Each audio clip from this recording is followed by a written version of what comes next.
Olá pessoal, tudo bem? Como estão os doutores e as doutoras aí? Todos bem? Espero que sim, né? Veja, estamos retornando, né, do recesso, né, com muita vontade de estudar, vamos ter algumas novidades aí para vocês, né, novidades que vocês vão gostar muito, né? Nos próximos dias a gente vai socializar com vocês, ok? Sejam todos bem-vindos.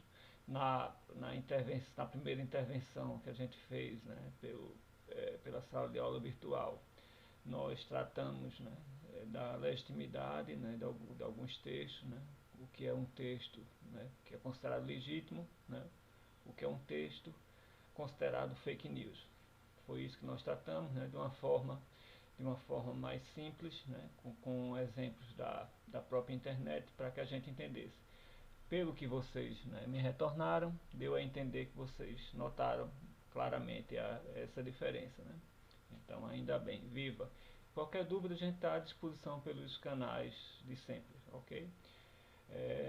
Vamos hoje, né, na aula que vocês vão assistir agora, tratar, né, de como é feita, né, a citação, né? Se a gente sabe que vai citar alguém no nosso texto ou na nossa fala, como é que é feita a citação, quais são as formas, quais são os modos de se colocar o discurso do outro, o discurso alheio, ok? Vamos lá, vamos iniciar, né? Beleza? Então veja só, de fato existe pelo menos 4 formas, né? Assim, grosseiramente para a gente entender, nós temos 4 formas. Uma delas é a modalização do discurso do outro, né, de outra. É o seguinte, essa modalização. Veja só, tem um modo, né, mais simples e direto que o enunciador, quem fala, né, mostra que não é o responsável, não é ele, aquela fala não é dele, né, aquela mensagem não é dele, ainda que ele possa utilizar de alguma forma, né, para expressar uma opinião. Né, mas não é dele, ele não é responsável pelo discurso, né, ele apenas indica, né, que está se apoiando no texto do outro. O enunciador ele utiliza essa modalização, né, por meio de algumas marcas linguísticas, né, que a gente vai poder notar aqui com facilidade. Né. Veja aí nesse primeiro exemplo que a gente colocou. Para a antropóloga americana Margaret Mead, a monogamia é o mais difícil dos arranjos maritais. Então veja só, quando a gente utiliza para a antropóloga americana, né, essa marcação que a gente faz no texto, né, a gente diz, né, que o que está sendo dito aí de discurso, né, o discurso está sendo passado, não é um discurso nosso. Né? Essa marcação aí que a gente faz no texto, a gente chama de modalização. A gente mostra, né, mostra para o nosso leitor que esse discurso não é nosso. Né? Essa é uma forma de modalizar. Outra forma de modalizar seria, por exemplo, no exemplo 2 aí.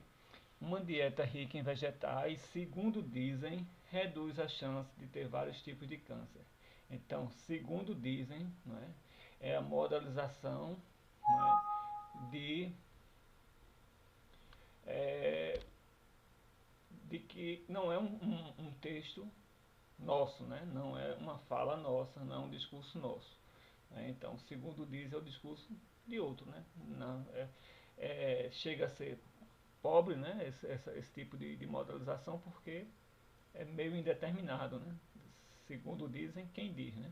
Mas, enfim, mas o que importa aqui é entender, né, o que é essa modalização. Tá? Essa modalização é justamente esse processo que a gente tem aí, né, de utilizar, né, alguns elementos, né, de construção frasal, né, para mostrar que esse texto não é nosso, ok? Certo, aí o terceiro exemplo diz o seguinte: o que falta aos governos latino-americanos é o profissionalismo e a inteligência política, conforme Caetano Veloso. Então, quem diz que o que falta alguma coisa aos governos latino-americanos não somos nós, é Caetano Veloso. Esse conforme, essa ideia de conformidade, né, dada por esse conectivo aí, é uma modalização, tá certo? Então não somos nós, é Caetano Veloso quem diz. A adolescência, de acordo com fontes bem informadas, começa cada vez mais cedo e termina cada vez mais tarde, né? Então, de acordo com fontes bem informadas, também é uma modalização, né, do discurso do outro, né? Claro, ok? Então nós vimos aí que modalizar nada mais é, né, do que colocar de alguma forma dentro do nosso texto, seja oral, seja escrito, de forma que o outro entenda, né, o outro que eu falo, nosso leitor entenda que esse texto, esse discurso não é nosso, ok? Então vamos continuar aí.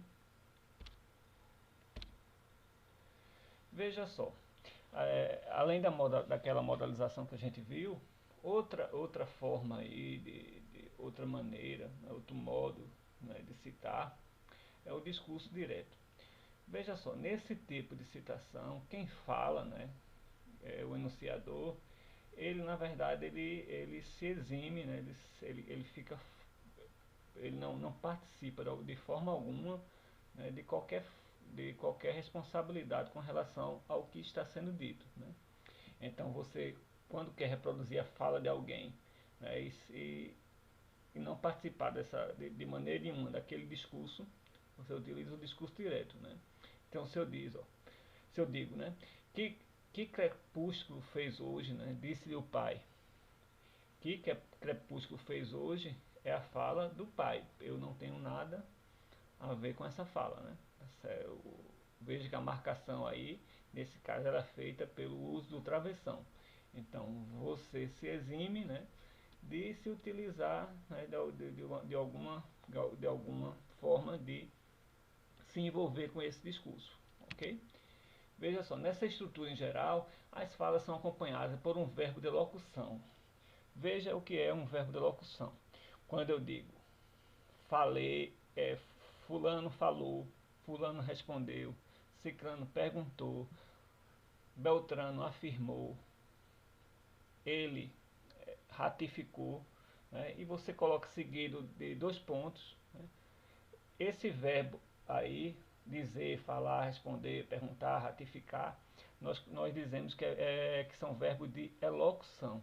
A partir dele vem a fala, né, quem disse, né, aquela mensagem, ok? E Carlos, indignado, gritou: onde estão todos? Né? Então, a fala de Carlos, indignado, né, é antecedida pelo verbo de elocução, gritou. Esse verbo de elocução é o que antecipa, né, o que vai ser dito, né? Como vai ser dito e o que vai ser dito. Onde estão todos, na verdade, não foi dito de qualquer forma, né? Foi dito gritando, né? Então, esse verbo de locução também demonstra, né, um estado de espírito, né? Ok? Outra forma, além de travessão, que a gente tem aí, outro recurso gráfico que a gente utiliza, é, utilizar a fala, né, de outro, num discurso direto, por meio de aspas, né? O uso de aspas também é uma forma. Então você pode utilizar ou travessão ou as aspas para delimitar o discurso direto de alguém, ok? Como a gente viu aí, ó, após 2 pontos, né, também tendo ou não o verbo de elocução, né, nós podemos introduzir esse discurso, né? E para o promotor, o processo não vem correndo como deveria. Às vezes, sinto morosidade por parte do juiz. Quando a gente coloca entre aspas, a gente sabe que tendo ou não o verbo de elocução antes, né, a gente tem a certeza de que esse às vezes sinto morosidade por parte do juiz, na verdade não é uma fala de quem está escrevendo, de quem está falando, e sim a fala de outro, né? Ok? Ou você pode utilizar somente os dois pontos, né, com o verbo de locução, como é o mais comum. E o promotor disse, ó, disse o verbo de locução, 2 pontos. Às vezes sinto morosidade por parte do juiz. Esse às vezes sinto morosidade por parte do juiz é a fala que a gente quer incluir no nosso texto. Ok? Após dois pontos com travessão. Também é possível, né? Também é possível ser feito também dessa forma. Então você pode dizer, ó, e Carlos indignado gritou: onde estão todos? Então, ó, tem o verbo de locução, gritar, né? Tem os 2 pontos, né? E tem o travessão. Tanto faz, você pode utilizar, tem várias formas, né? Nós estamos vendo aqui estamos vendo aqui várias formas de utilizar, né, estruturalmente o discurso direto. Ok? Vamos lá. Avançando aí.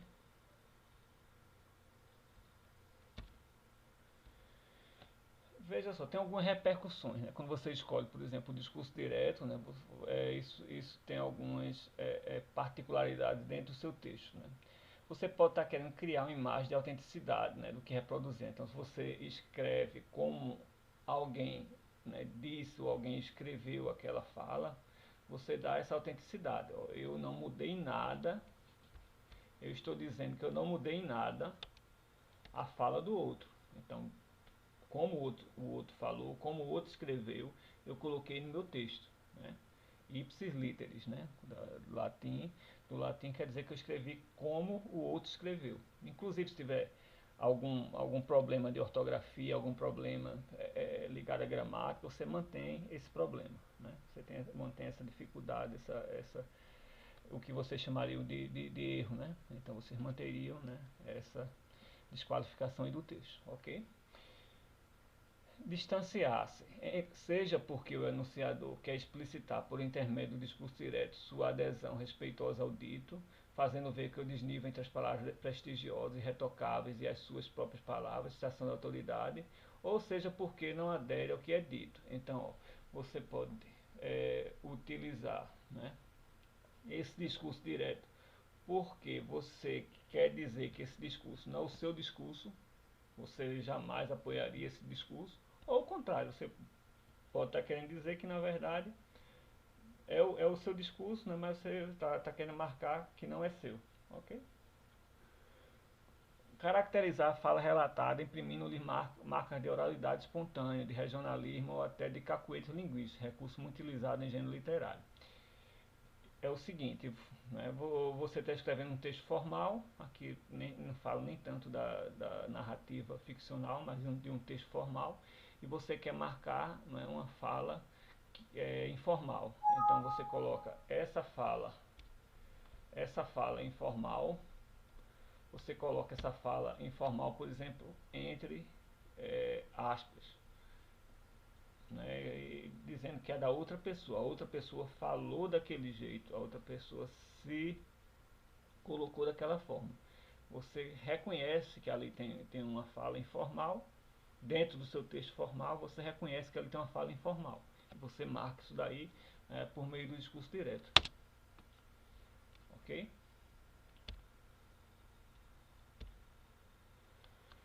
Outra maneira, né? Outra maneira de colocar essa citação, esse discurso aí dentro de um texto oral ou escrito.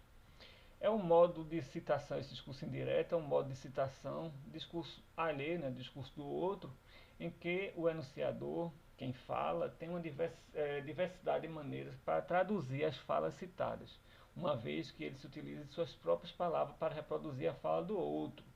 Nesse discurso indireto, eu digo que a mensagem não é minha, né, a fala é de outro, não é?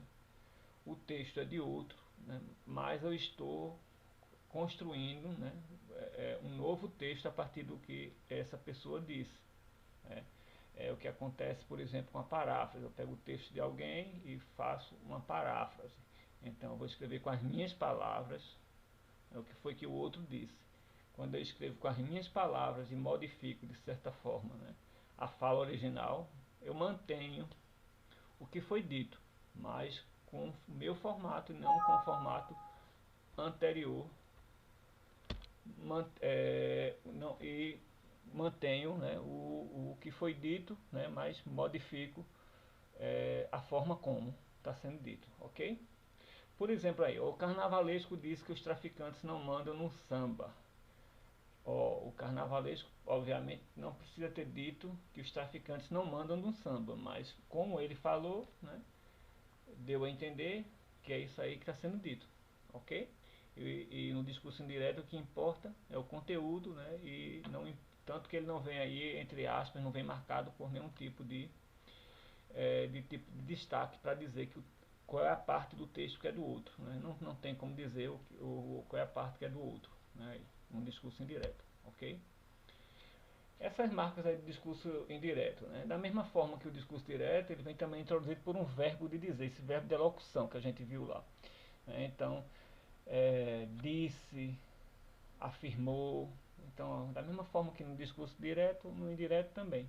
Só que é uma fala que não é igual, né, a de quem produziu o discurso, não é verdade?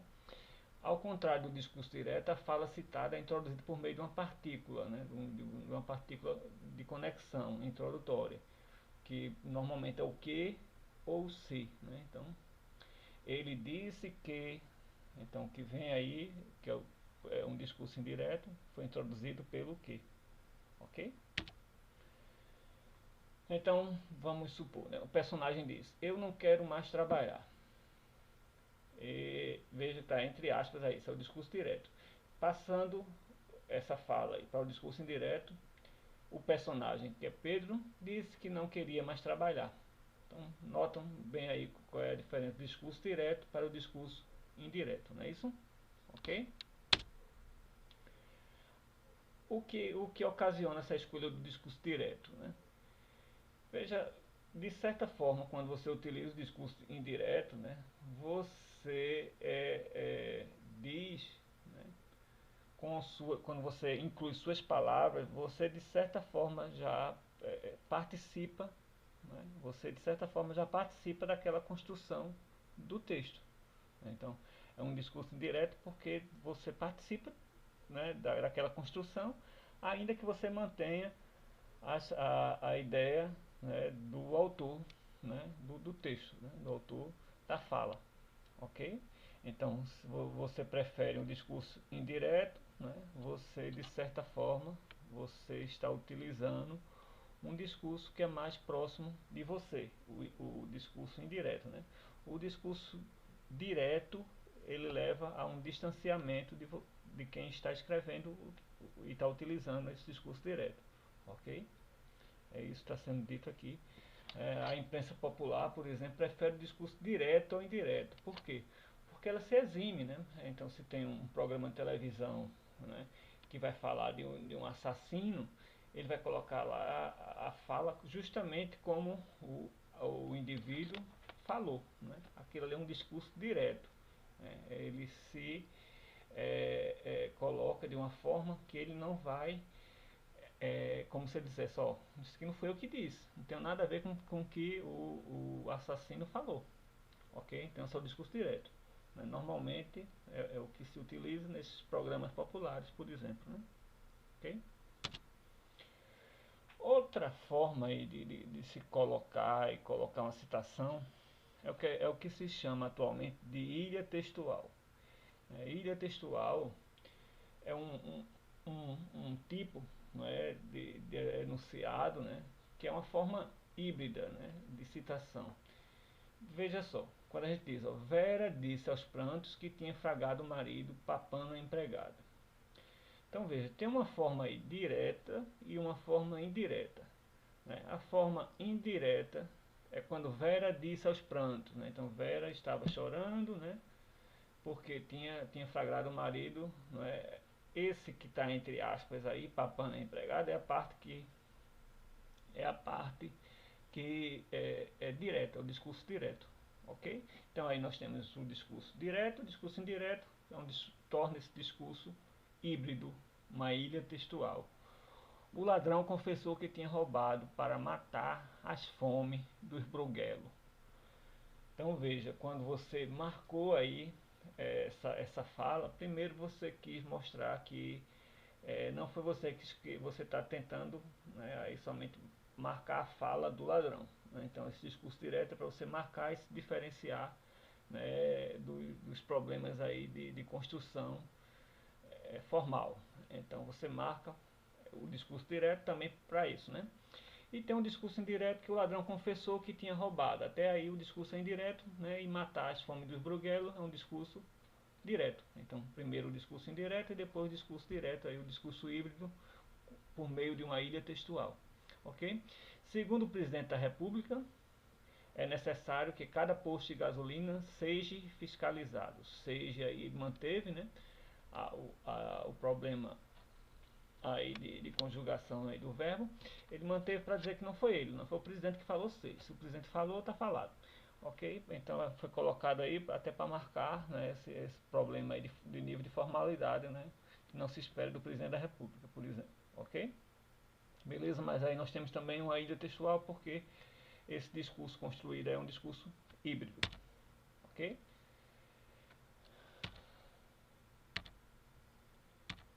Vamos ver aqui. Outra opção, outra possibilidade aí, né, além dessas que a gente já viu, é o discurso indireto livre. Veja só como é o discurso indireto livre, né? É um discurso mais complexo, né? Porque veja só, ele não tem nem o verbo de locução para marcar, né? O que, como está sendo dito e o que está sendo dito, nem o travessão, né? A fala aparece, né, meio do nada, né? E exige do leitor um nível, né, de discernimento alto para entender que aquilo ali é a fala de outro, né? Esse discurso aí é um discurso que aparece muito nas narrativas, né? Então veja só, veja esse exemplo aí. Ela já não sabia o que fazer, estava desesperada, com a fome encarrapitada. Que fome, que faço? Mas parecia que uma luz existia. Né? Essa parte aí do texto, né, esse trechinho aí que foi retirado do texto, note que tem um discurso de outro aí. Não é simples de ser notado, né? É um discurso que eu faço de uma forma indireta, livre. Né? Então, que fome, que faço, não é uma forma de citar o outro, mas ela não está explícita dentro do texto. Ok? Ela está de uma forma indireta e eu estou utilizando da melhor forma, da forma que eu achei melhor. Ok? Então aqui eu nem utilizo diretamente, nem utilizo só indiretamente, nem utilizo de uma forma híbrida como a ilha, nem utilizo modalizando. Ok? Aqui eu faço um uso indireto, livre, né, do que foi dito por alguém. Que fome, que faço. Ok? Então é bom prestar atenção que essa é uma das maneiras, né, mais complicadas, tanto de criar, né, para que fique claro para o leitor, e tanto para o leitor entender o que foi dito. Ok? No mais, né, por hoje estamos chegando no final, né, agradeço.